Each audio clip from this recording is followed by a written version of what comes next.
আল্লাহর অস্তিত্ব আছে এটা জানি, আল্লাহর হাত আছে, আল্লাহর পা আছে, আল্লাহ দেখেন, আল্লাহ শোনেন, আল্লাহ খুশি হন, আল্লাহ রাগান্বিত হন, আল্লাহ সুবহানাহু ওয়া তাআলার অনেক ক্ষমতা আছে, এগুলো আমরা জানি। জানার পরেও আমরা আল্লাহর হক আদায় করি না। এজন্য সালাফ বলতেছেন তোমরা আল্লাহর পরিচয় জানো কিন্তু আল্লাহর হক আদায় করো না। এই কারণে আল্লাহ তাআলা তোমাদের প্রতি রাগ করেছেন, তাই তোমাদের দোয়া কবুল করে না। আল্লাহর পরিচয় জানি কিন্তু আল্লাহর হক আদায় করি না। তো আল্লাহর হক কি? আল্লাহর হক হচ্ছে একমাত্র, কেবলমাত্র, শুধুমাত্র আল্লাহর ইবাদত করা, এটাই আল্লাহর হক। এবং আল্লাহর সাথে কাউকে শরীক না করা, এটা হচ্ছে আল্লাহর হক। আল্লাহর হক এটা। আল্লাহ আপনার এবং আমার কাছ থেকে যেটা পায় সেটা হচ্ছে আমরা শুধুমাত্র তার ইবাদত করব এবং তার সাথে কাউকে শরীক করব না, এটাই আল্লাহর হক।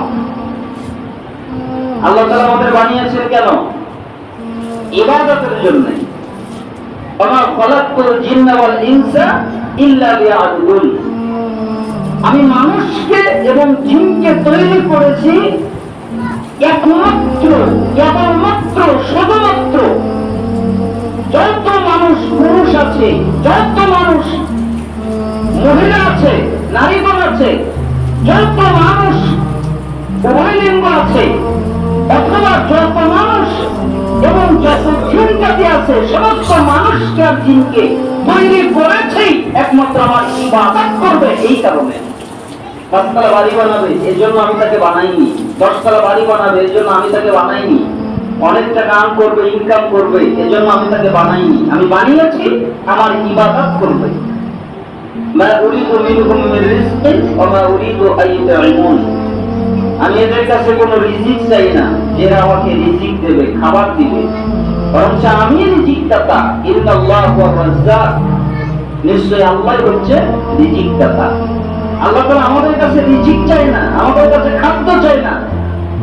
আমাদের কাছে যেটা চাই সেটা হচ্ছে আমরা একমাত্র তার ইবাদত করব, তার সাথে কাউকে শরীক করব না।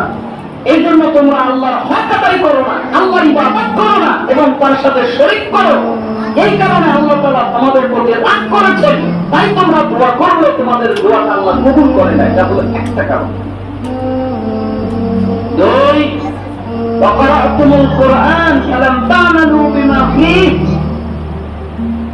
তোমরা কোরআনে কারীম পাঠ করো, কোরআনে কি আছে বিধিবিধান জানো।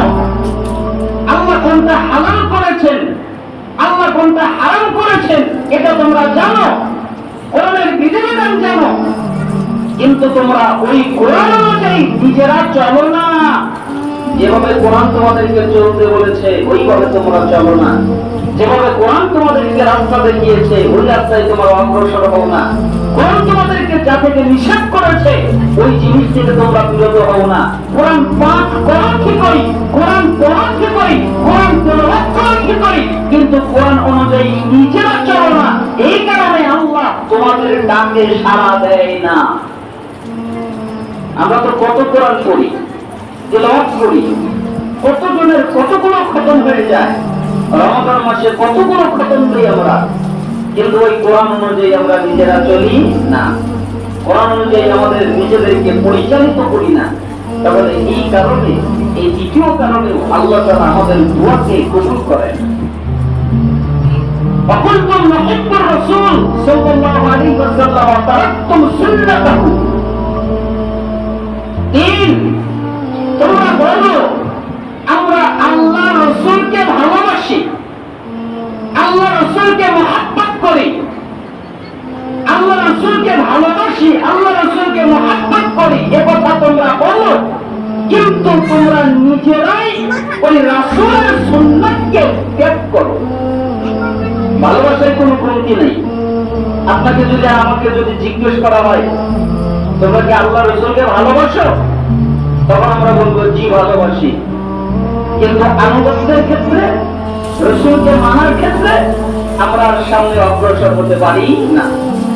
আমরা রাসূলের সুন্নাত ফলো করি না, আমরা রাসূলকে ফলো করি না, আমরা রাসূলের আদেশ পালন করি না, আমরা রাসূলের নিষেধ ত্যাগ করি না, কিন্তু আমরা দাবিদার, কথার মাধ্যমে দাবিদার যে রাসূলকে ভালোবাসি, আর কর্মের মাধ্যমে মনে হয় রাসূলকে ঘৃণা করি।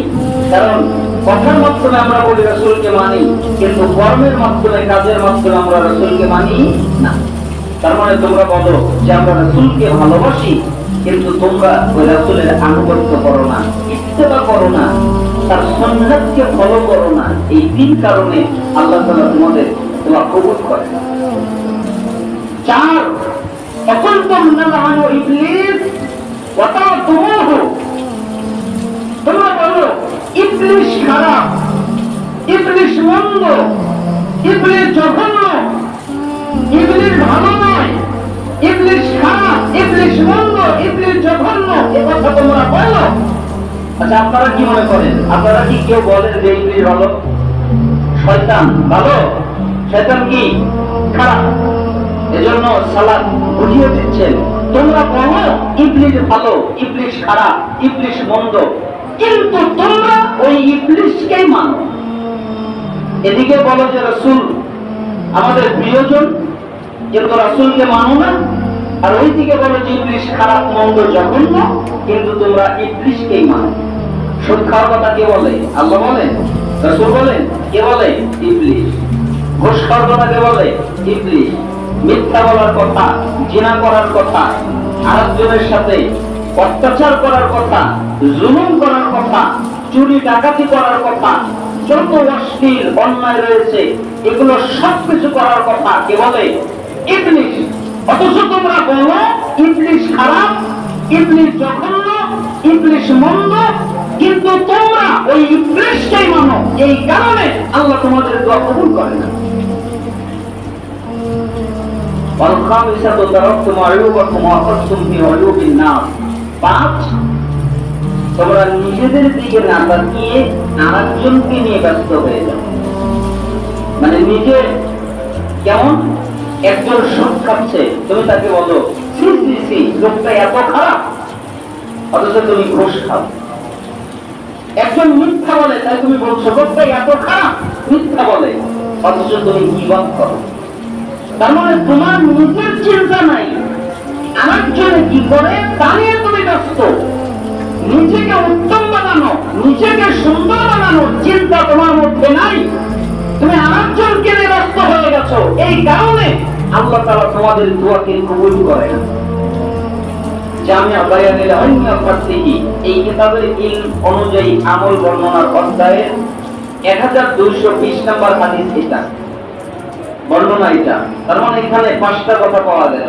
1, তোমরা আল্লাহর পরিচয় জানো, কিন্তু আল্লাহর হক আদায় করো না। তার মানে এখান থেকে বোঝা গেল আল্লাহর হক আমাদের আদায় করা উচিত। আল্লাহর হক কি? একমাত্র আল্লাহর ইবাদত করা, তার সাথে কাউকে শরীক না করা। 2 নম্বর, তোমরা কোরআন কারীম পাঠ করো, কিন্তু ওই অনুযায়ী তোমরা নিজেরা চলো না। তো এখান থেকে আমাদের বুঝ হলো আমাদেরকে কোরআন পাঠ করতে হবে, বুঝতে হবে, এবং ওই অনুযায়ী আমাদেরকে নিজেদের পরিচালিত হতে হবে। 3 নম্বর হচ্ছে, তোমরা বলো আমরা রাসূলকে ভালোবাসি, কিন্তু তোমরা ওই রাসূলের সুন্নাতকে ত্যাগ করো। তাহলে এখান থেকে আমাদেরকে বুঝতে হবে যে রাসূলকে ভালোবাসতে হবে, এবং রাসূল যা আদেশ করবেন, যা নিষেধ করবেন, তা আমাদেরকে কর্মের মাধ্যমে পালন করতে হবে। 4 নম্বর, আমরা বলি যে ইবলিস ভালো নয়, খারাপ, মন্দ, কিন্তু দেখা যায় ইবলিসেরই আনুগত্য তোমরা করো। এই জন্য ইবলিসকে খারাপ জেনে ইবলিসের আনুগত্য করা যাবে না, ইবলিসের কথা মানা যাবে না, ইবলিসের কথা ত্যাগ করতে হবে। 5 নম্বর, তোমরা নিজেদের দিকে না তাকিয়ে আরেকজনকে নিয়ে ব্যস্ত হয়ে যাও। এইখানে আমাদের বুঝ হচ্ছে সবসময় নিজেকে নিয়ে ব্যস্ত হতে হবে। হায় হায়, আমার কি হবে, আমার রূহ কি হবে, আমার আত্মার কি হবে, আমার নফসের কি হবে, এই কারণে নিজেকে নিয়ে ব্যস্ত হতে হবে, আরেকজনকে নিয়ে ব্যস্ত হওয়া যাবে না। এর সাথে সামঞ্জস্যপূর্ণ একটা ঘটনা আমি আপনাদের জন্য নিয়ে এসেছি। খুবই চমৎকার একটা ঘটনা। নিজেদেরকে নিয়ে ব্যস্ত হওয়াটা কতটা জরুরি কিন্তু দেখা যায় আমরা নিজেদেরকে নিয়ে ব্যস্ত হই না। একটা রাজার একটা কাহিনী আপনাদের সামনে আমি উপস্থাপনা করব। রাজা তার জীবনটা কিভাবে অতিবাহিত করলেন, তার শেষ ক্লান্তি লগ্নে কি হলো, এটা জানাবার জন্য আপনাদের সঙ্গে সহজ একটা টিপস, যে রাজার একটা গল্প। যেহেতু নিজেদেরকে নিয়ে আমরা ব্যস্ত হচ্ছি না, আমরা অন্যদেরকে নিয়ে ব্যস্ত হয়ে যাচ্ছি, এজন্য এই ঘটনাটা আমাদের জীবনের সাথে মিলে যাবে। একটা রাজার গল্প। কোন এক রাজার 4 জন স্ত্রী ছিল। কয়জন স্ত্রী? 4 জন। 4 জনের মধ্যে 3 জনই ছিল বেশ সুন্দরী, গুণবতী, কিন্তু প্রথম জনের অবস্থা বেহাল দশা। এদিকে শেষ 3 জনের ব্যাপারে রাজা বেশ যত্নশীল হলেও প্রথম জনের বেলায় কেন জানি বেশ বিহারী ছিলেন, প্রথম জনের প্রতি অত গুরুত্ব দিতেন না। 4 জন স্ত্রী 3 জনকে খুব ভালোবাসতেন, খুব যত্ন করতেন, কিন্তু যেটা প্রথম স্ত্রী তার প্রতি তেমন খোঁজ খবর তিনি রাখতেন না। এটা হলো রাজার একটা চরিত্র। একবার রাজার অসুখ হলো, কঠিন অসুখ, বড় ধরনের মুসিবতে পড়ে গেল। যতদিন গড়ায় ততই গণ্য দশা।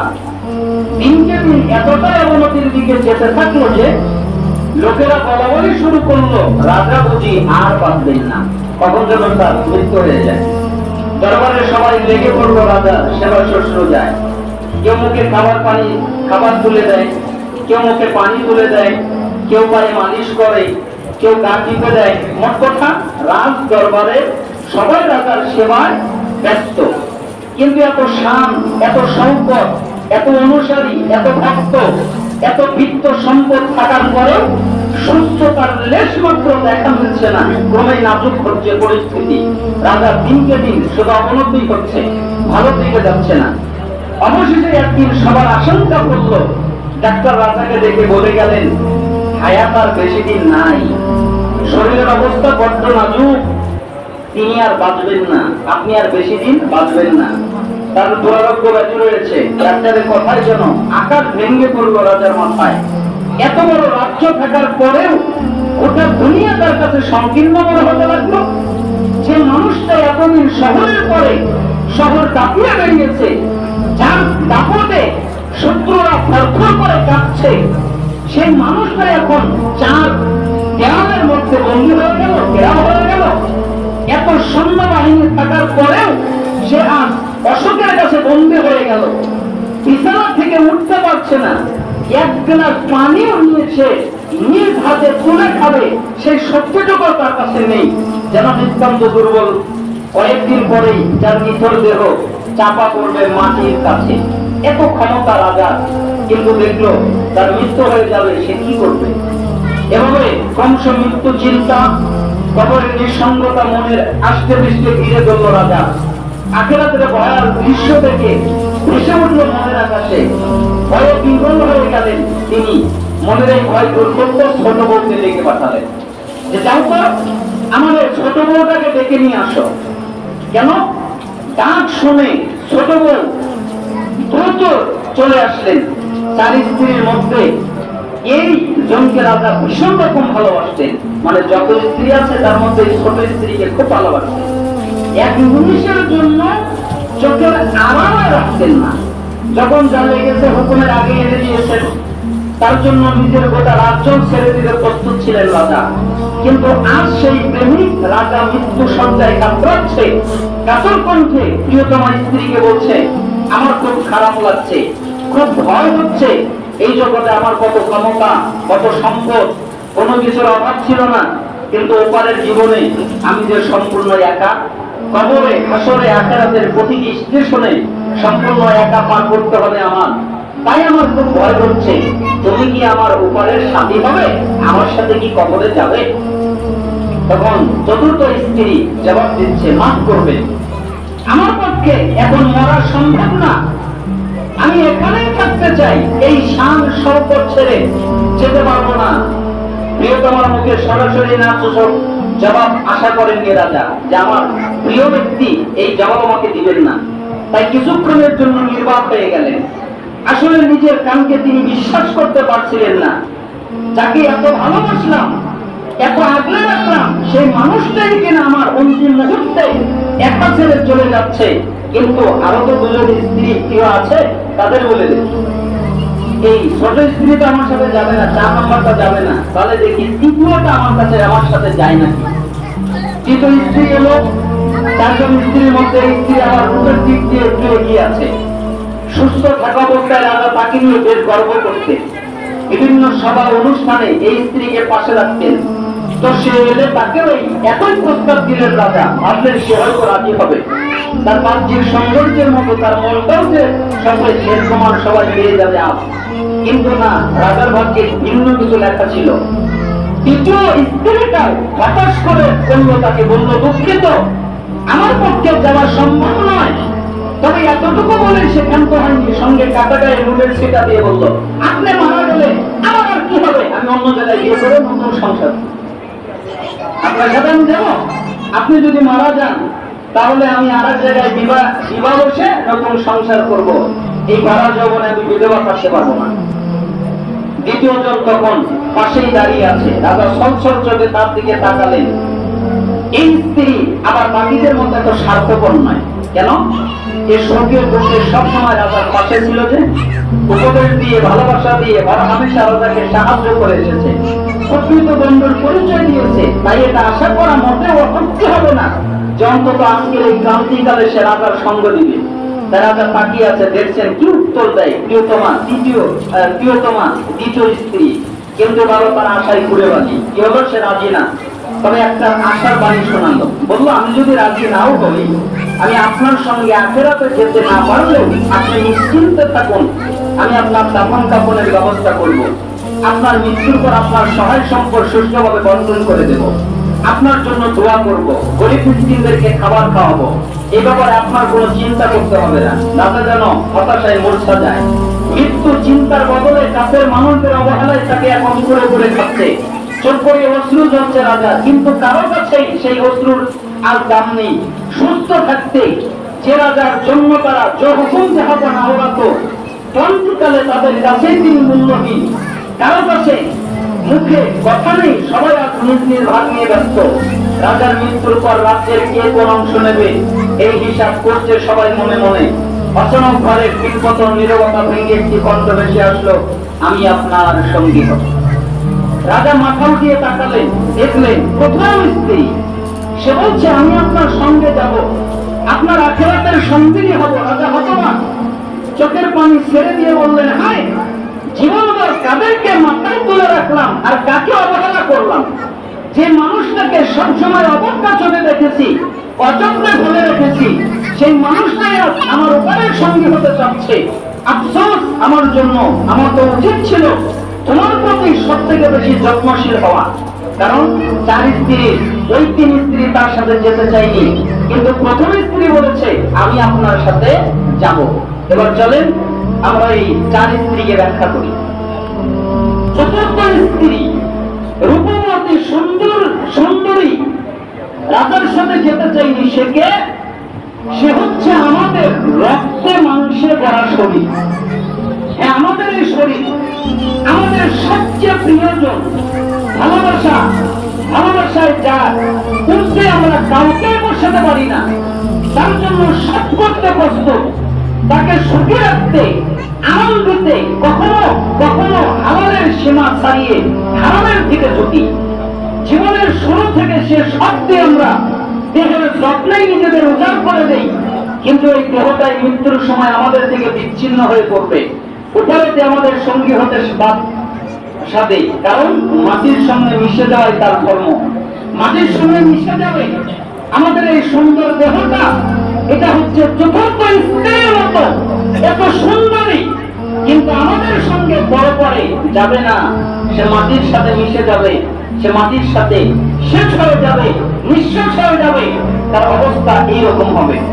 দ্বিতীয় স্ত্রী হচ্ছে আমাদের শখের চাকরি, আমাদের স্বপ্নের ব্যবসা, যাকে নিয়ে আমরা গর্ব করি, অন্যদের সামনে খুব জিতিয়ে হাঁটি। কিন্তু এই অর্জনটা আমাদের ক্রান্তিকালে ধোঁকা দেয়। শুধু বিচ্ছেদের ধোঁকা নয়, মরণ মাত্র সে রাজা দ্বিতীয় স্ত্রীর মতো নিজেকে অন্য হাতে সঁপে দেয়। কি বলে যে তুমি বলে কি হবে, আমি আরেকটা বিয়ে করব, আমি আরেকটা সংসার করব।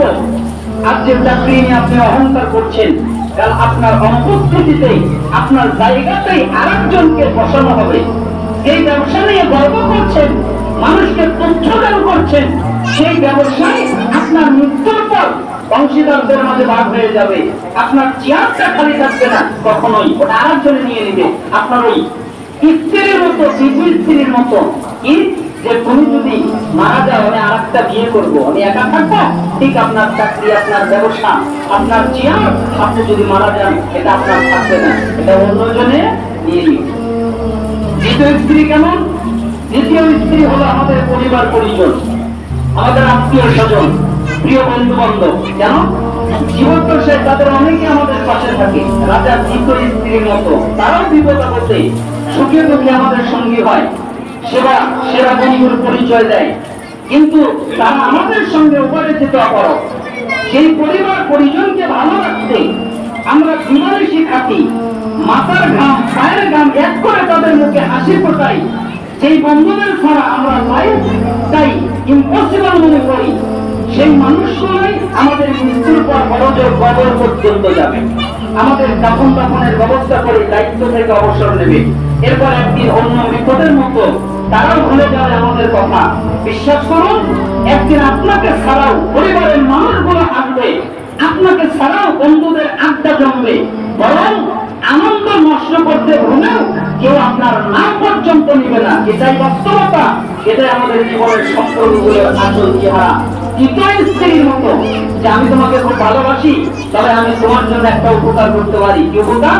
তুমি যদি মারা যাও আমি তোমার খাবার দাবারের ব্যবস্থা করব, আমি তোমার দাফনের ব্যবস্থা করব, আমি তোমার এই কাজগুলোর ব্যবস্থা করে দেব, আমি তোমার সম্পত্তি সুষ্ঠুভাবে দায়ী করবো। যেরকম আমাদের আত্মীয় স্বজন, আমাদের মা বাবা, আমাদের সন্তান সম্পত্তি, আমাদের যেই কাজগুলো করে, কিন্তু তারাও কি আমাদের সাথে কবরে যাবে না? কিন্তু প্রথম স্ত্রী যে বলল কেউ না যাক, আমি আপনার সাথে আসি, প্রথম স্ত্রী জানেন সে কে? ভাবুন তো। হ্যাঁ, সে হলো আমাদের আমাদের আত্মা, যাকে আমরা সব থেকে বেশি অবহেলা করি, অযত্নে বলে রাখি। রাত দিন রাজার প্রথম স্ত্রীর মতো জীবনের শেষ প্রান্তে এসে গোটা দুনিয়া যখন আমাদের হাত ছেড়ে দেয়, তখন এই রূহই আমাদের সঙ্গী হয়, আখিরাতে পাড়ি জমায় আমাদের সঙ্গে। যার কথা এক জমাবার রমজান, লাইলাতুল কদরের মতো স্পেশাল কোন ধর্মীয় দিন ছাড়া আমরা ভাবার সময় পাই না। সেই রূহটাই আমাদের সঙ্গী হবে আখিরাতের প্রতিটি স্টেশনে। রাজার 4 স্ত্রীর মধ্যে প্রথম জনই তার আসল সম্বল ছিল, বাকি 3 জন দুনিয়ার ভোগবিলাস মাত্র। আসলে এই দুনিয়াটা হচ্ছে আজিজের স্ত্রী জুলেখার মতো, যিনি স্বার্থেই আপনার সামনে নিজেকে মেলে ধরবে, আবার স্বার্থ ঘোরালেই আপনাকে জেলে করবে। ইউসুফ আলাইহিস সালামকে, তাই না? স্বার্থের কারণে নিজেকে মেলে ধরলেন, আর যখন স্বার্থ ঘোরালো তখন আবার জেলে করলেন। কিন্তু ইউসুফ আলাইহিস সালামের মাআযাল্লাহ, তাকে যদি আপনি শক্ত করে ধরতে পারেন, তাহলে আল্লাহর উপরে নির্ভর করেন, তাহলে সব দরজা খুলবেই, সঙ্গে সে লাঞ্ছিত হয়ে আপনার পায়ে আসবে। যেরকম সে জুলেখা লাঞ্ছিত হয়ে ইউসুফ আলাইহিস সালামের পায়ে ধরা দিল। এই জন্য আপনাদের বলতে চাই, এই রাজা 4 স্ত্রীর কাহিনী কেন আমরা বললাম? কারণ প্রথম স্ত্রী অনেক সুন্দর ছিল, অনেক সুন্দরী ছিল, আর এর সাথে আমরা কাকে তুলনা করতে পারি? আমাদের দেহ। কারণ যেমন সুন্দরী আমাদের সাথে যাবে না, আমাদের দেহটাও আমাদের সাথে যাবে না, শেষ হয়ে যাবে। দ্বিতীয় স্ত্রীও যাবে না। দ্বিতীয় স্ত্রী বলল যে তুমি চলে গেলে কি হবে, আমি আরেকটা বিবাহ করব, আরেকটা সংসার করব। এটা আমাদের চাকরির মতো, আমাদের ব্যবসার মতো। যেরকম আমরা যদি দুনিয়া থেকে চলে যাই, আমাদের চাকরি, আমাদের ব্যবসা আরেকজনে নিয়ে নিবে, আমাদের কোনো অধিকারে থাকবে না। এরকম দ্বিতীয় স্ত্রী কি বলল যে তুমি যদি মারা যাও, আমি তোমার সঙ্গে নাও যেতে পারলে আমি অন্তত তোমার কাফন দাফনের ব্যবস্থা করব, আমি তোমার পক্ষ থেকে মানুষকে খাওয়াবো, আমি তোমার পক্ষ থেকে এটা করব সেটা করব, আমি তোমার সম্পত্তি সুষ্ঠুভাবে বন্টন করে দেব। এটা হচ্ছে ওই আমাদের পরিবার পরিজন জনের মতো যারা আমাদেরকে বিদায় বেলায় আমাদের সঙ্গে যায় কবর পর্যন্ত, কিন্তু আমাদের সঙ্গে থেকে যায় না, আবার চলে আসে।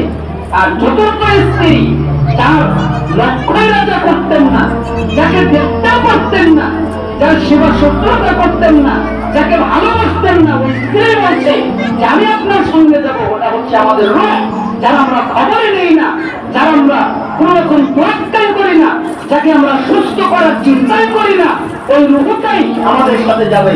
এই জন্য এই ঘটনা থেকে আমরা বুঝতে পারলাম আল্লাহ সুবহানাহু ওয়া তাআলা আমাদেরকে এই বুঝ নিয়ে মৃত্যুবরণ করার তৌফিক দান করুন এবং এই বুঝ নিয়ে আমাদের সামনে অগ্রসর হওয়ার তৌফিক দান করুন। তার মানে আমাদের নিজের চিন্তা করতে হবে। তার চিন্তা, নিজের চিন্তা মানে কি দেহ, নিজের চিন্তা মানে কি শরীর, হাত পা, এটা নিজে। ওই যে বলে না আব্দুর রহমান চলে গেছে, আব্দুর রহমানের দেহটা পড়ে আছে। তার মানে আব্দুর রহমান কোনটা? রূহ। তাহলে কার যত্ন নিতে হবে? রূহের যত্ন নিতে হবে, আত্মার যত্ন নিতে হবে, অন্তরের যত্ন নিতে হবে, এই দেহের নয়, এই প্রবৃত্তির নয়। আল্লাহ সুবহানাহু ওয়া তাআলা আমাদেরকে রূহের যত্ন নেওয়ার তৌফিক দান করুন। এবার আমরা কিছু হাদিস অনুবাদ করব, আপনাদেরকে কিছু হাদিস দিয়ে উপদেশ দিব। আল্লাহ সুবহানাহু ওয়া তাআলা আমাদেরকে রাসূলুল্লাহ সাল্লাল্লাহু আলাইহি ওয়াসাল্লামের এই হাদিসগুলো পালন করার তৌফিক দান করুন।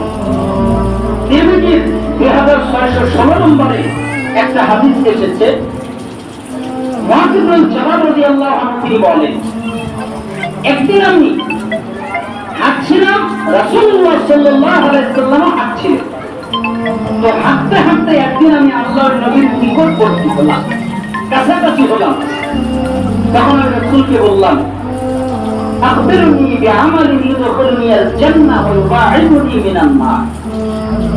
আল্লাহর নবী, আপনি আমাকে এমন একটি কাজ সম্পর্কে বলুন তা আমাকে জান্নাতে নিয়ে যাবে এবং জাহান্নাম থেকে দূরে রাখবে। অর্থাৎ এই কাজটা করলে আমি কোথায় যাব? জান্নাতে যাব। আর কোথায় থেকে দূরে থাকবো? জাহান্নাম থেকে দূরে থাকবো। এই কাজ সম্পর্কে আপনি আমাকে বলেন। আচ্ছা বলেন তো, এটা কি জরুরি প্রশ্ন নাকি জরুরি প্রশ্ন নয়? জরুরি প্রশ্ন। কারণ আপনার আমার জান্নাতে যাওয়ার জন্য কি দরকার? সাহাবী অন্য কিছু জিজ্ঞেস করলেন না, খালি বললেন আল্লাহর নবী এমন একটা কাজ বলেন যা করলে জান্নাতে যাব, জাহান্নাম থেকে বাঁচবো। তার মানে শুধু জান্নাত নয়, জাহান্নাম থেকে বাঁচবো, জাহান্নামে যেতে হবে না। এমন একটা কাজ সম্পর্কে আপনি আমাকে বলেন। লাকাদ সাআলতানি আন আযীমি ওয়া ইন্নাহু লা ইয়াসিরুনা আলা মান ইয়াসসারাল্লাহু আলাইহি তা'বুদুল্লাহ ওয়া লা তুশরিকু বিহি শাইআ ওয়া তুকিমুস সালাহ ওয়া তু'তিজ যাকাত ওয়া তাসুমু রমাদান ওয়া তাহজ্জুল বাইত। কোন বর্ণনা এসেছে ইস্তাফাতা ইলাইহি সাবিলা। রাসূল সাল্লাল্লাহু আলাইহি ওয়াসাল্লাম বললেন, মুআয, তুমি আমাকে গুরুত্বপূর্ণ বিষয় প্রশ্ন করেছো, তবে এটা তার জন্য সহজ যার জন্য আল্লাহ সহজ করেছে। জান্নাতে যাওয়া সহজ নয়, জাহান্নাম থেকে বাঁচা সহজ নয়। এটা তার জন্য সহজ যার জন্য আল্লাহ সহজ করেছে। জাহান্নাম থেকে বাঁচা তার জন্য সহজ যার জন্য আল্লাহ সহজ করে দেয়। তখন তিনি বললেন, শোনো, এক, তুমি একমাত্র আল্লাহর ইবাদত করবে, তার সাথে কাউকে শরীক করবে না। দুই, তুমি সালাত আদায় করবে। তিন, তুমি যাকাত দিবে। চার, তুমি রমাদানের সিয়াম পালন করবে। পাঁচ, তুমি হজ করবে। অন্য বর্ণনা এসেছে যদি তোমার ওইখানে যাওয়ার সামর্থ্য থাকে। তার মানে তুমি যদি সামর্থ্য রাখো হজ করার মতো, তাহলে তুমি হজ করবে। পাঁচটা কথা বললেন। কি বললেন? যে জান্নাতে যাবো কিভাবে, আর আল্লাহ নবী সাল্লাল্লাহু আলাইহি ওয়াসাল্লাম পাঁচটা কথা বললেন। এক, তাওহীদ। দুই হচ্ছে সালাত। তিন হচ্ছে যাকাত। চার হচ্ছে রমাদানের সিয়াম। আর পাঁচ হচ্ছে হজ। এগুলো করলে জান্নাতে যাবে। এরপরে তিনি বললেন, আলা আদুল্লুকা আলা আবওয়াবিল খায়র, আমি কি তোমাকে কল্যাণের দরজা বলবো না?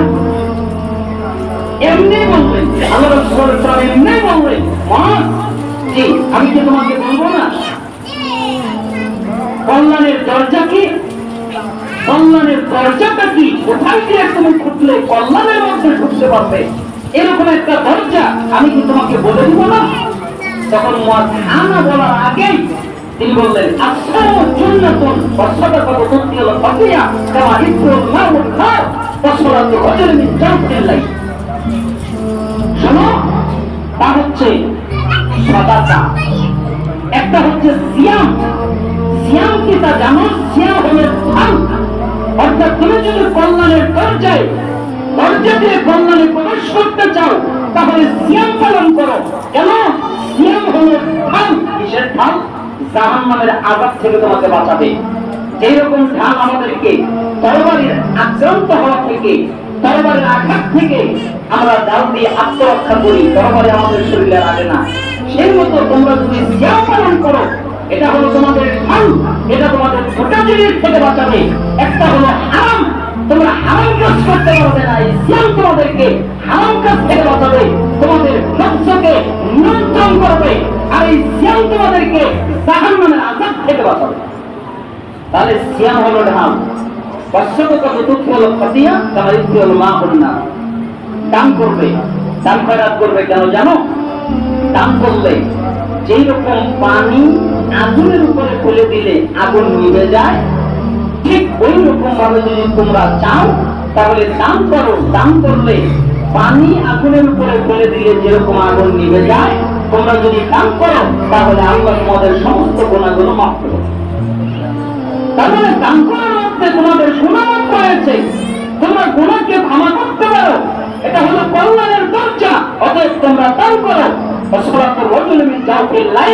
এবং মধ্যরাতের সালাত আদায় করাও।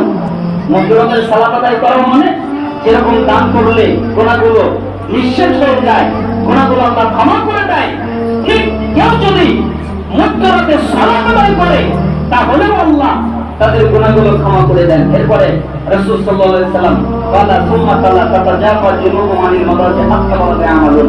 অর্থাৎ সূরা সাজদার 16 এবং 17 নম্বর আয়াত বললেন যে তাদের দেহপাশ বিছানা থেকে আলাদা হয়ে যায়, তারা তাদের প্রভুকে রবকে ডাকে আশায় এবং ভয়ে। কিসের আশায়? জান্নাতের আশায়। কিসের ভয়ে? জাহান্নামের ভয়ে। তারা জাহান্নামের ভয়ে তাদের রব আল্লাহকে ডাকে, তারা জান্নাতের আশায় তাদের রব আল্লাহকে ডাকে।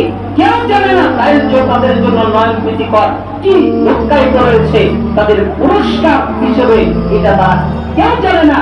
আল্লাহ রাসূল সাল্লাল্লাহু আলাইহি ওয়াসাল্লাম এই আয়াতটা পাঠ করলেন। এরপরে বললেন সমাকাল অথবা তিনি বললেন আলা তুখবিরুকা বিরাসিল আমরি কুল্লিহি ওয়া আমুদিহি ওয়া জিরওয়াতিস সামামি। আমি কি তোমাকে বলবো না সবকিছুর মূল? আমি কি তোমাকে বলবো না তার স্তম্ভ? আমি কি তোমাকে বলবো না তার মাথা, শিখর, ছাপ? এটাকে আমি তোমাকে বলবো না? তখন সাহাবী বললেন বলতো বালা ইয়া রাসূলুল্লাহ, হ্যাঁ আপনি বলেন। মজমুল জবাব বললেন বলবেন না মানে? সবকিছুর মূল কি, তার স্তম্ভ কি, তার খুঁটি কি, এটা আপনি বলেন। তখন রাসূল সাল্লাল্লাহু আলাইহি ওয়াসাল্লাম বললেন রাসূল আমরিল ইসলাম ওয়া আমুদুহুস সালাহ ওয়া জিরওয়াতুস সানামিল জিহাদ। সবকিছুর মূল তা কি জানো? সবকিছুর মূল হলো ইসলাম। আচ্ছা, ইসলাম যদি না থাকে কোন ইবাদত করে লাভ হবে? যত ইবাদত করো, যত নেকির কাজ করো, কিন্তু তার ইসলাম নাই, তাহলে কি তার নেকির কাজে কোনো উপকার হবে? কোনো উপকার হবে না। কেন? তার ইসলামই নাই, সে মুসলমানের হৃদয়ই নাই। এই জন্য যত ইবাদত করো তার কোনো উপকার হবে না।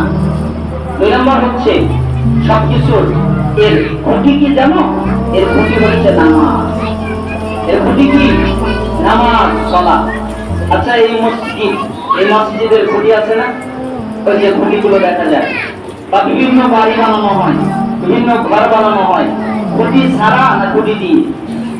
খুঁটি দিয়ে। খুঁটি ছাড়া কি ঘর হয়? খুঁটি ছাড়া যদি ঘর বানানো হয় ওটা আল্লাহর পক্ষে সম্ভব। কেন? আল্লাহ আসমান বানিয়েছেন, তার কোনো খুঁটি নেই। কিন্তু খুঁটি ছাড়া আল্লাহ সুবহানাহু ওয়া তাআলা যা বানিয়েছেন, মানুষের পক্ষে খুঁটি ছাড়া বাড়িঘর বানানো কি সম্ভব? সম্ভব না। যেরকম খুঁটি বাড়িঘরকে ধরে রাখে, ঠিক নামাজ, কেউ যদি নামাজ পড়ে তাহলে তার ঘর টিকে থাকবে, আর যদি নামাজ না পড়ে তাহলে তার ঘর ভেঙে যাবে। তার মানে তার ঘর টিকবে না, তার মানে তার ইসলাম থাকবে না। যদি নামাজ পড়ে তার ইসলাম আছে, যদি নামাজ না পড়ে তার ইসলাম নেই।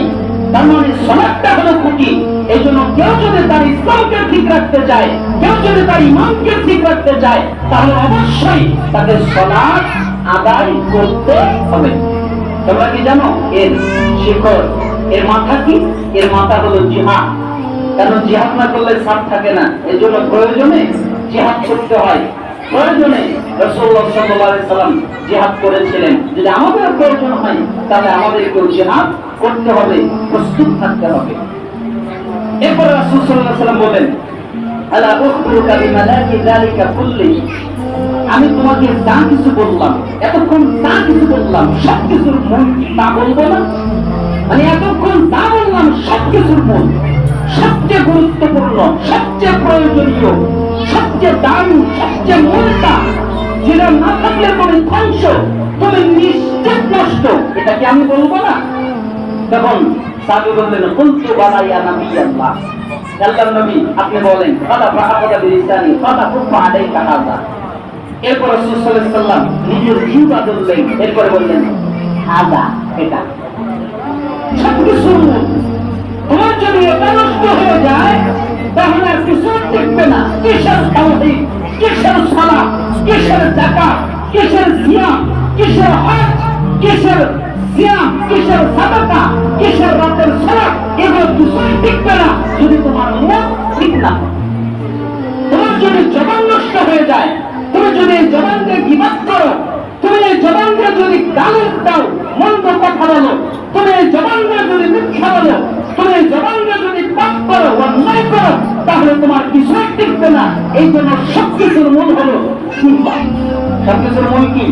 জিহ্বা। এই জন্য এটাকে তিনি লক্ষ্য রাখতে বললেন। মত বললেন, আল্লাহর নবী আমরা যে কথাবার্তা বলি এ কারণে কি পাকড়াও করা হবে? হাকিরাত কওমুকা ইয়া মুআদ ওয়া হাল ইয়াকুল নাস ফিন নারি আলা উজুহিম ওয়া আলা মানাসিহিম ইল্লা হাসারি আল-সিনাত। তখন রাসূল সাল্লাল্লাহু আলাইহি ওয়াসাল্লাম বললেন, হে মুআদ, তোমার মা তোমাকে হারাম করলো। শোনো, শুধুমাত্র এই মুখের পাপের কারণে মানুষকে উল্টা করে জাহান্নামে নিক্ষেপ করা হবে, আর কোনো পাপের কারণে না। মানুষকে মুখের উপর দিয়ে হাঁটানো হবে, মানুষ এই মুখ দিয়ে হাঁটবে, এই ঠোঁট দিয়ে হাঁটবে।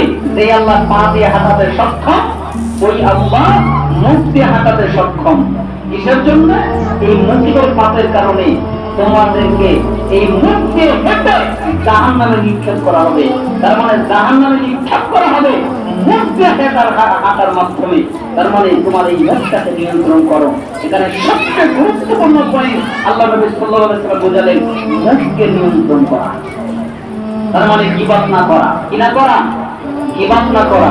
এই মুখের মাধ্যমে আল্লাহ সুবহানাহু ওয়া তাআলা আমাদেরকে এই হাদিসটা পালন করার তৌফিক দান করুন। আমরা দ্বিতীয় আরেকটি হাদিস অনুবাদ করছি। ওনাদের সাহাবা রাদিয়াল্লাহু আনহু তিনি বলেন, আন্না নবী সাল্লাল্লাহু আলাইহি ওয়াসাল্লাম বলেন, নিশ্চয়ই আল্লাহর নবী সাল্লাল্লাহু আলাইহি ওয়াসাল্লাম বলেছেন, ইদমানু লি সিত্তা মিন আনফুসিকুম আকমালু লাকুমুল জান্নাহ। তোমরা তোমাদের কাছ থেকে আমাকে 6টা জিনিস দাও, আমি বিনিময়ে তোমাদেরকে জান্নাত দিয়ে দেব। বলেন তো আল্লাহ নবী কয়টা চাইলেন? 6টা। তোমরা 6টা জিনিস দেবে আর বিনিময়ে কি দেবেন?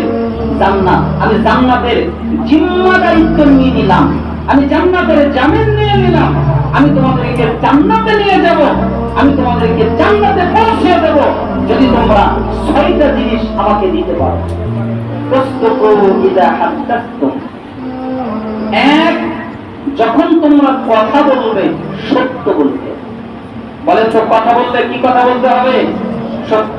মিথ্যা কি বলা যাবে? আমরা চাল চলনে, কথাবার্তায়, লেনদেনে কত মিথ্যা কথা বলে থাকি। একজন মোবাইল নিয়েছে, তুই কোথায়? ও আছে এক জায়গায়, ধরেন এটা বড় ভাঙ্গা, ও সারুলিয়ায় আছে। ও বলতেছে আমি বড় ভাঙ্গায়, ও বড় ভাঙ্গায় আছে আর বলছে আমি সারুলিয়ায়। মানে এক জায়গায় আছে আর এক জায়গায় কথা বলে, বলে না মোবাইলের মাধ্যমে? কত মিথ্যা কথা হয়, দিন রাত কত মিথ্যা কথা বলে। এই জন্য আল্লাহ নবী বললেন, যখন কথা বলবে তখন সত্য বলবে। যখন কথা বলবে, তার মানে যখন তোমার কথা বলার প্রয়োজন তখনই সত্য বলবে, মিথ্যা বলবে না। তোমরা যদি এইটা করতে পারো তাহলে আমি তোমাদের জন্য জান্নাতের জামিন নিয়ে। যখন তোমরা প্রতিশ্রুতি দেবে প্রতিশ্রুতি পালন করবে। আমরা ওয়াদা করি না? আমরা ওয়াদা করার পথে কত খেলাপ করি। আমরা ওয়াদা করি যে আমরা এটা করব, আমরা ওটা করব, আমরা সেটা করব, আমরা তোমাকে এটা দিব, আমরা অমুক সময় এখানে যাব, আমরা ওই সময় এটা তোমাদেরকে এনে দিব। মানে কত ওয়াদা করা হয় কথার মাধ্যমে, কিন্তু ওয়াদা অনেকেই রক্ষা করতে পারে না। এই জন্য রাসূল সাল্লাল্লাহু আলাইহি ওয়াসাল্লাম বললেন, যখন প্রতিশ্রুতি দেবে তখন প্রতিশ্রুতি পালন করবে। যখনই ওয়াদা দিবে, তার মানে তুমি যখনই ওয়াদা দিবে তখনই তা পালন করবে।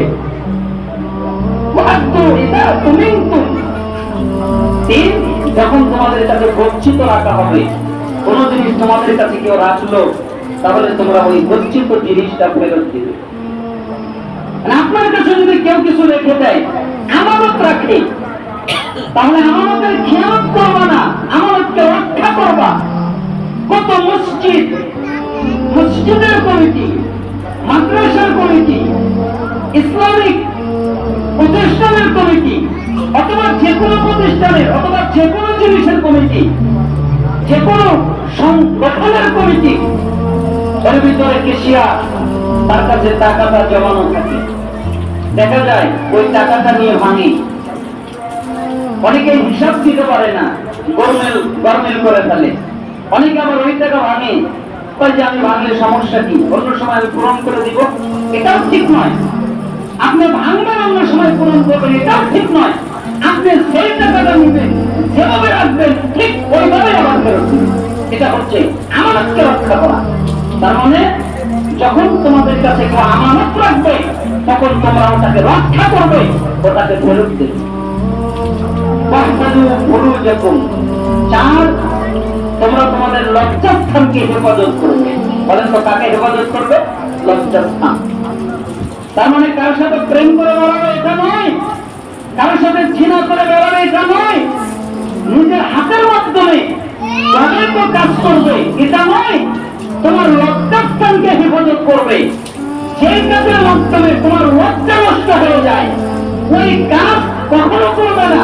তোমার লজ্জাস্থানকে হেফাজত করবে, তোমার যৌবনকে হেফাজত করবে, তোমার যৌবনকে নষ্ট করবে না। না প্রেম করার মাধ্যমে, না জিনা করার মাধ্যমে, না কোনো নষ্ট মহিলার কাছে যাওয়ার মাধ্যমে, না কোনোভাবে তোমার যৌবনকে নষ্ট করবে না। চার, তুমি এই কাজ করবে। পাঁচ, তুমি তোমার চক্ষুকে নিয়ন্ত্রিত করবে। তোমার চক্ষুটা যেন বেগানা নারীর দিকে না পড়ে। বেগানা নারীর দিকে চক্ষুটা পড়তেই পারে, তাই না? রাস্তাঘাটে আমরা চলি, আমাদের চক্ষুটা বেগানা নারীর দিকে যেতেই পারে। যদি যায়, আমাদের কি করা উচিত?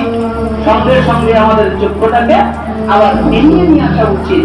যে আমাদের চক্ষু বেগানা নারীর দিকে পড়েছে, সঙ্গে সঙ্গে আমাদের চক্ষুটা ফিরে নিয়ে আসা উচিত। তার মানে বেগানা নারীর দিকে যেন তোমাদের চক্ষুর দৃষ্টিকে তোমরা অবনমিত রাখবে, তোমাদের দৃষ্টিকে তোমরা নিয়ন্ত্রিত রাখবে, তোমাদের দৃষ্টির খারাপ ব্যবহার তোমরা করবা না। তোমরা তোমাদের হস্তকে নিয়ন্ত্রিত করবে। তার মানে হাতের মাধ্যমে কতজনের উপরে জুলুম করো, এই হাতের মাধ্যমে কতজনকে মারো, আঘাত করো। এই হাত দিয়ে কারো উপরে জুলুম করা যাবে না, কারো প্রতি অন্যায় করা যাবে না, কারো প্রতি আঘাত করা যাবে না। মিশকাতের 4870 নম্বর হাদিস থেকে রাসূল সাল্লাল্লাহু আলাইহি ওয়াসাল্লাম বললেন, তোমরা যদি 6টা কাজ করতে পারো, এক, যখন তোমরা কথা বলবে সত্য বলবে। দুই, যখন তোমরা প্রতিশ্রুতি দেবে, ওয়াদা দিবে, তা তোমরা পালন করবে। তিন, যখন তোমাদের কাছে গচ্ছিত রাখা হবে, আমানত রাখা হবে, তখন তোমরা তার খেয়ানত করবে না, আমানতকে পূর্ণ করবে। চার, তোমরা তোমাদের লজ্জাস্থানকে হেফাজত করবে। পাঁচ, তোমরা তোমাদের চক্ষুকে নিয়ন্ত্রিত করবে। ছয়, তোমরা তোমাদের হস্তকে নিয়ন্ত্রিত করবে। তোমরা যদি এই 6টা কাজ করতে পারো, তাহলে আমি মুহাম্মদ তোমাদেরকে জান্নাতে নিয়ে যাব। এই কাজ করতে পারবো না? আল্লাহ সুবহানাহু ওয়া তাআলা আমাদের করার তৌফিক দান করুন, আমাদের খুতবাকে কবুল আর মঞ্জুর করে নিন। আলহামদুলিল্লাহ ওয়া সাল্লাতু ওয়াসসালামু আলা রাসূলিল্লাহ, আম্মা বাদ। সমস্ত প্রশংসা আল্লাহ সুবহানাহু ওয়া তাআলার জন্য, যে আল্লাহ সুবহানাহু ওয়া তাআলা আমাদেরকে অত্যন্ত মেহেরবান করে প্রথম খুতবা শোনার তৌফিক দান করলেন। আলহামদুলিল্লাহ। আমরা শুনছিলাম রাসূলুল্লাহ সাল্লাল্লাহু আলাইহি সাল্লামের পক্ষ থেকে কিছু নসিহত হাদিসের আলোকে। আরেকটা নসিহত করছি। আব্দুল্লাহ আমর রাদিয়াল্লাহু আনহু তিনি বলেন রাসূলুল্লাহ সাল্লাল্লাহু আলাইহি সাল্লাম বলেছেন আরবাউন ইযা কুননা ফীকা আলামকা মা ফাতাকা মিনাদ দুনিয়া। যখন তোমাদের কাছে চারটি জিনিস থাকে, কয়টা জিনিস? চারটা। আর যদি দুনিয়ার সবকিছু ছাড়া পড়ে যায় তোমার কোনো ক্ষতি নেই। তোমার ভিতরে যদি চারটা জিনিস থাকে আর দুনিয়ার যা কিছু ছাড়া পড়ে যায় তোমার কোনো ক্ষতি নেই। এক, হিফযু আমানাতি, আমানত রক্ষা করা। কি রক্ষা করা? আমানত। অর্থাৎ তুমি যে আমানত তোমার প্রতি আছে সেই আমানত রক্ষা করবে। আমরা অনেকেই এইখানে আমানত দ্বারা বুঝি যে আমানতের অর্থ হলো আমার কাছে কেউ কিছু রাখলো, এটাকে আমি খেয়ানত করবো না, এটা আমি ফেরত দিলাম, এটা আমানত। কিন্তু সালাফরা এটা বোঝেনি। সালাফরা বলছেন এই আমানতের অর্থ ওইটা নয়, এই আমানতের আরেকটা অর্থ আছে। কি অর্থ? আল্লাহ তাআলা একটা আমানত নাযিল করেছেন মানুষদের প্রতি। পাহাড়কে বলেছিলেন আমি তোমার প্রতি একটা আমানত নাযিল করবো, পাহাড় বলেছিল আমি পারবো না। গাছপালাকে বলেছিলেন আমি তোমার প্রতি একটা আমানত নাযিল করবো, গাছপালা বলেছিলেন পারবো না।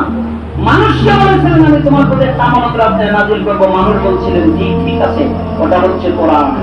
তার মানে আল্লাহ তাআলা আমাদের প্রতি একটা আমানত নাযিল করেছেন, সেটা হলো কোরআন।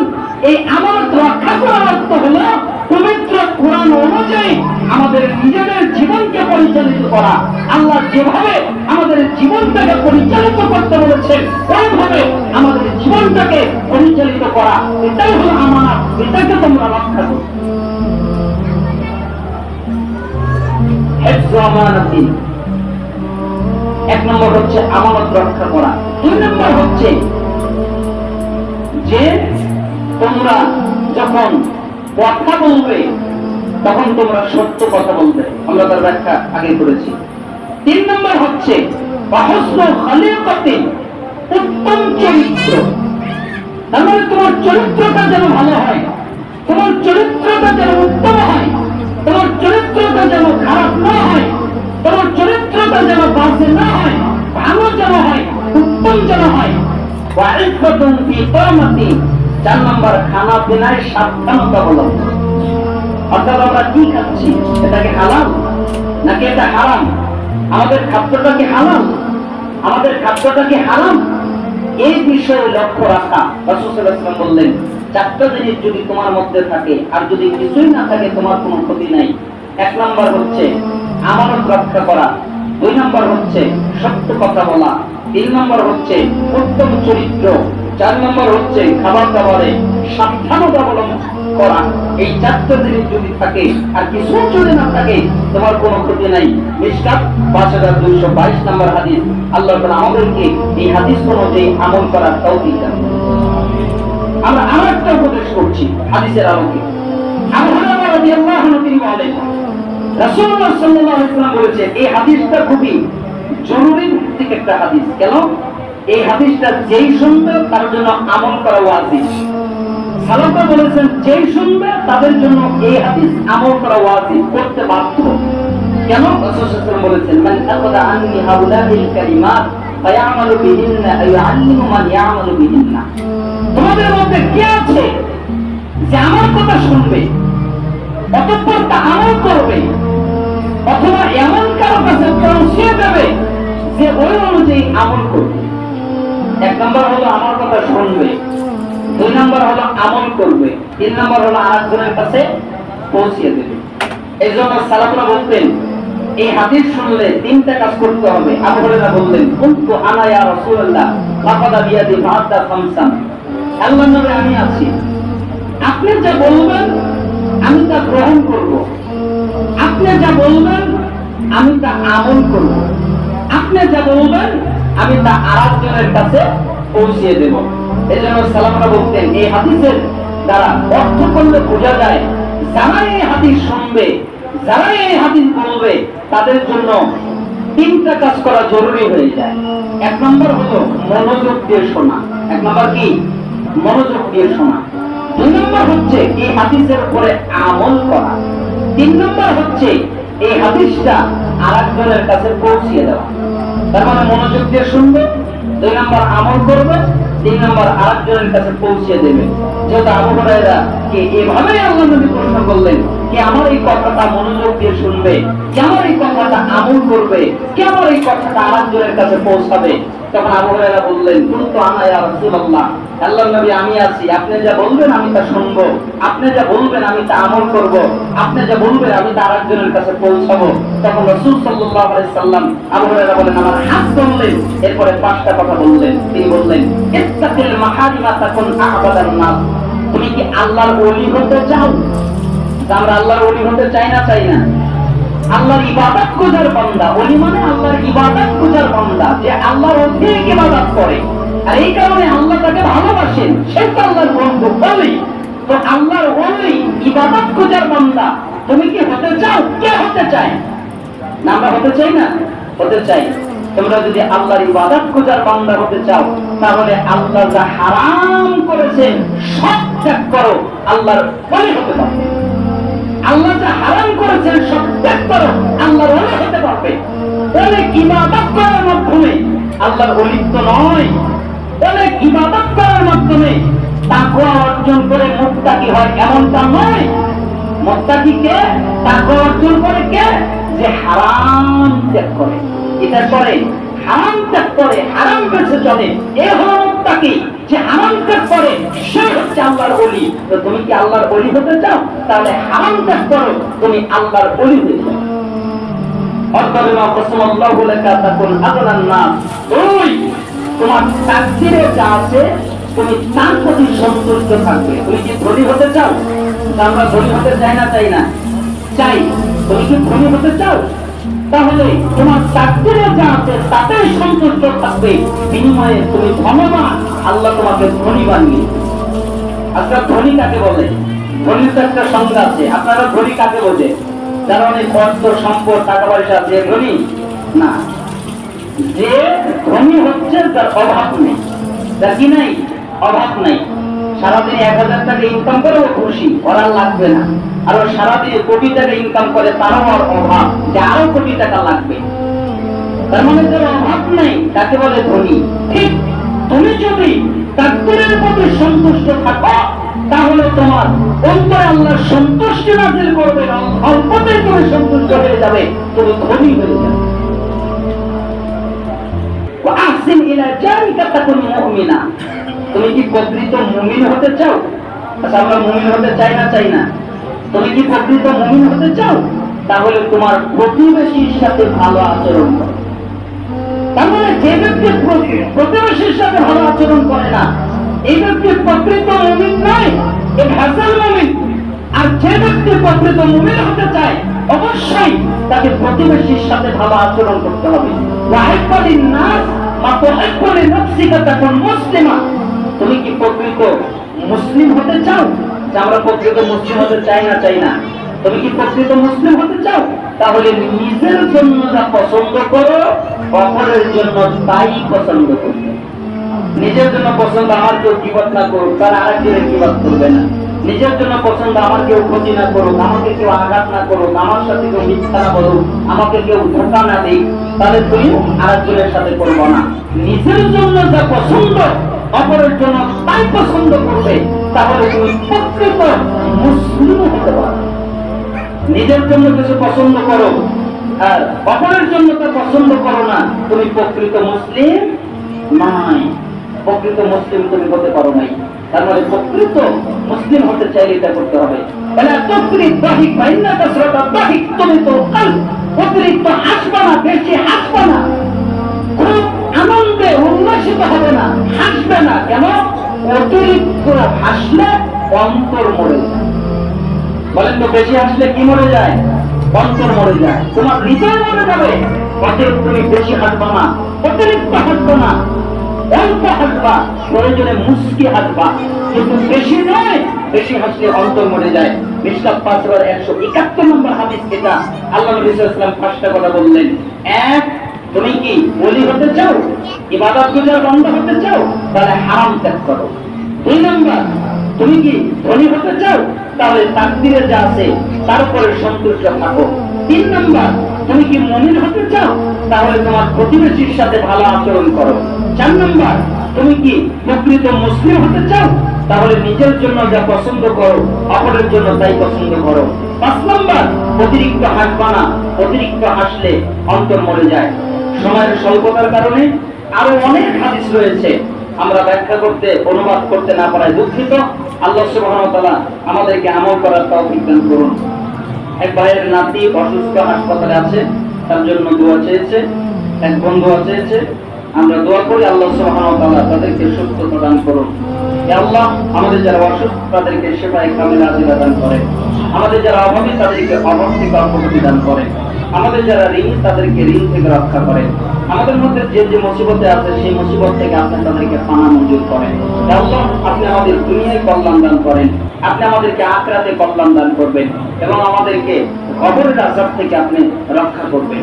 হে আল্লাহ, আমাদের জন্য যা কল্যাণকর আপনি তা নাযিল করেন এবং আমাদের জন্য যা অকল্যাণকর তা থেকে আপনি আমাদেরকে হেফাজত করেন।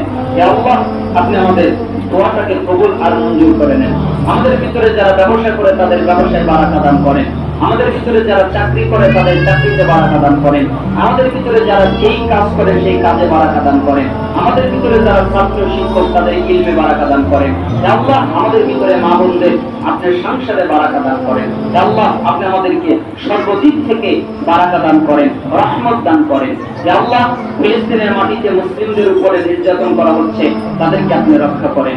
হে আল্লাহ, পৃথিবীর যেখানে মুসলমানরা নির্যাতিত হচ্ছে তাদেরকে আপনি রক্ষা করেন। হে আল্লাহ, অনেক মানুষ পানির ভিতরে বন্দী হয়ে এখন আছে, তাদেরকে আপনি হেফাজত করেন। হে আল্লাহ, তাদেরকে বিপদ থেকে আপনি রক্ষা করেন। আমাদের তাম বাংলাদেশকে আপনি রক্ষা করেন, আমাদের বাংলাদেশকে ইসলামিক রাষ্ট্র হিসেবে আপনি কবুল করে নেন। হে আল্লাহ, আপনি আমাদের রাষ্ট্রের উপরে ইসলামের কর্তৃত্ব উপরে থাকার তৌফিক দান করেন।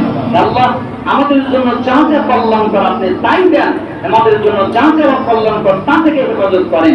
আমরা যারা দান করি তাদেরকে বেশি বেশি করে দান করার তৌফিক দান করেন। হে আল্লাহ, আপনি আমাদেরকে কবুল আর মঞ্জুর করে নেন। এই মসজিদকে কবুল করে নেন, এই মসজিদের সাথে যারা জড়িত তাদের কবুল করে নেন। আমরা যারা উপস্থিত পুরুষ এবং নারী আমাদের প্রত্যেককে আপনি কবুল করে নেন। সুবহানা রাব্বিকা রাব্বিল ইজ্জাতি আম্মা ইয়াসিফুন ওয়া সালামুন আলাল মুরসালিন আলহামদুলিল্লাহি রাব্বিল আলামিন। সময় বেশি হয়ে যাওয়ায় দুঃখিত। সুবহানাকাল্লাহুম্মা ওয়া বিহামদিক আশহাদু আল্লা ইলাহা ইল্লা আনতা আস্তাগফিরুকা ওয়া আতুবু ইলাইক।